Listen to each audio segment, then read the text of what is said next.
اور تم لوگ خوش نصیب ہو.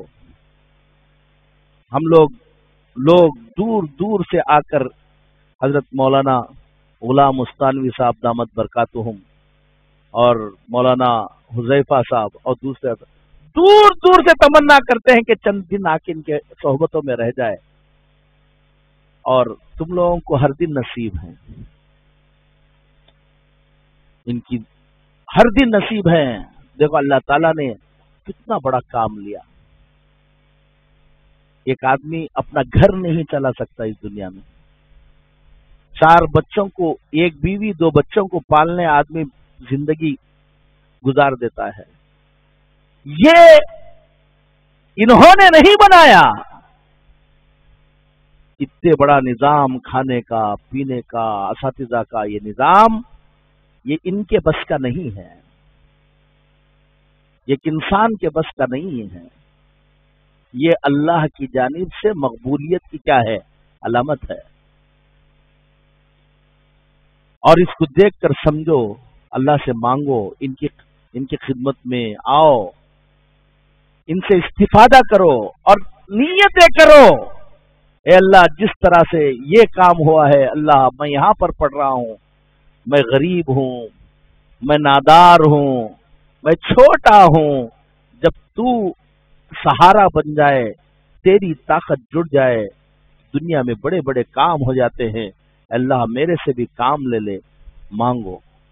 اساتذہ سے تعلق، کتابوں سے تعلق اور اللہ سے تعلق، یہ 3 چیزیں تم جوڑو گے اور اپنے ٹائم کو ضائع ہونے سے بچاؤ گے.